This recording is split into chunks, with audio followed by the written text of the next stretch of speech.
सबसे पहले सीखते हैं डाटा टेबल का इस्तेमाल करना। इसको समझाने के लिए यहाँ पर एक छोटी सी टेबल बनाई गई है जिसमें कुछ प्रोडक्ट के नाम लिखे हुए हैं और यहाँ पर उनकी क्वांटिटी लिखी हुई है और यहाँ पर उनके रेट लिखे हुए हैं। जैसे यहाँ पर एक चार्जर की कीमत है 30 रुपये। यदि मैं 12 चार्जर लेता हूँ तो मुझको कितने पैसे देने होंगे। और इसी तरह यदि एक USB का रेट 30 रुपये है, यदि मैं 10 USB लेता हूँ तो मुझे कितने पैसे देने होंगे।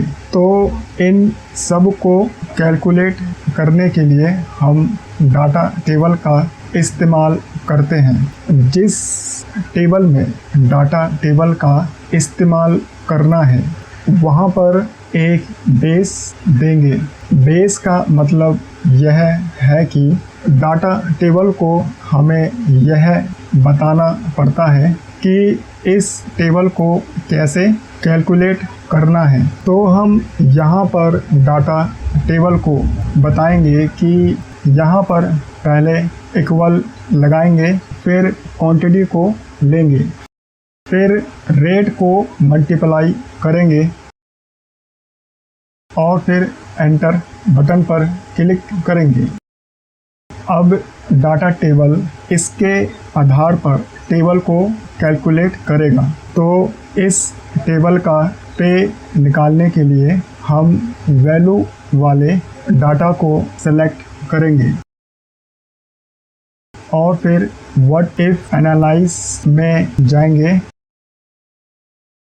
यहाँ पर डाटा टेबल को सेलेक्ट करेंगे। यहाँ पर क्वांटिटी की वैल्यू को लेंगे।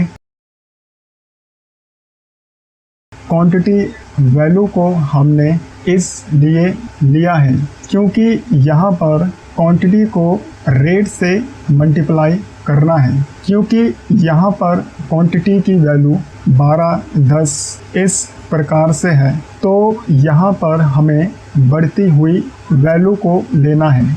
और जो वैल्यू है वो किस में है, रो या कॉलम में। तो यहाँ पर जो वैल्यू है वो कॉलम में है, तो यहाँ पर कॉलम की वैल्यू को लेंगे और इसको हम खाली छोड़ देंगे और फिर ओके पर क्लिक करेंगे। तो यहाँ पर यदि मैं 12 चार्जर को लेता हूँ तो मुझे 360 रुपये देने होंगे। और यदि मैं 10 USB को लेता हूँ तो मुझे 300 रुपये देने होंगे।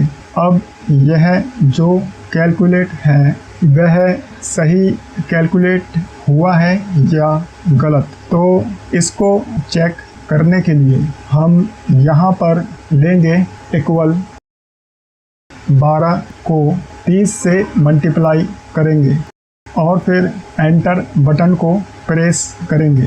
तो यहाँ पर जो कैलकुलेट हुआ है वह 360 रुपये है। तो इसका मतलब यह कैलकुलेट सही हुआ है और यहाँ पर इसका कुल टोटल लाने के लिए इनको सेलेक्ट करेंगे।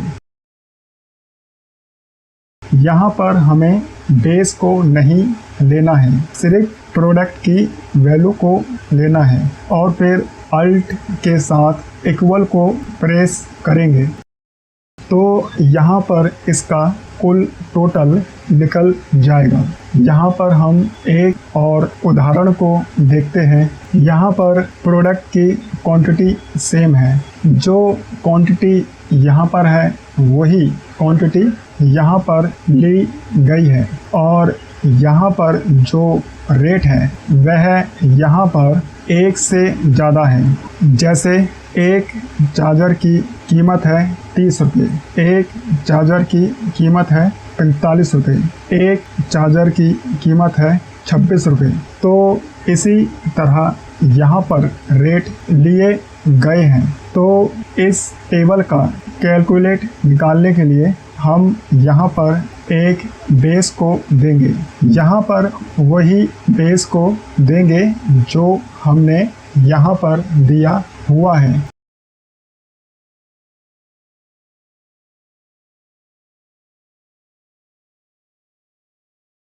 फिर जहाँ तक वैल्यू लिखी हुई है वहाँ से टेबल को सेलेक्ट करेंगे।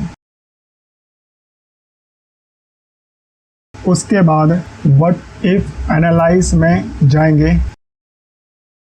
यहाँ पर डाटा टेबल को सेलेक्ट करेंगे। रो इनपुट सेल में हमें उस वैल्यू को देना है जो रो में है, लेकिन हम वैल्यू को यहाँ से नहीं देंगे, हम वैल्यू को यहाँ से देंगे। तो यहाँ पर हमें क्वांटिटी की वैल्यू को देना है। कॉलम इनपुट सेल में हमें उस वैल्यू को देना है जो कॉलम में है। तो कॉलम में हमारी रेट की वैल्यू है, तो यहाँ से हम रेट की वैल्यू को सेलेक्ट करेंगे और फिर ओके बटन पर क्लिक करेंगे। तो यहाँ पर इस टेबल का कैलकुलेट निकल जाएगा। और यहाँ पर यदि मैं 12 चार्जर लेता हूँ जिसकी एक पीस का रेट है 30 रुपये, तो मुझे 360 रुपये देने होंगे।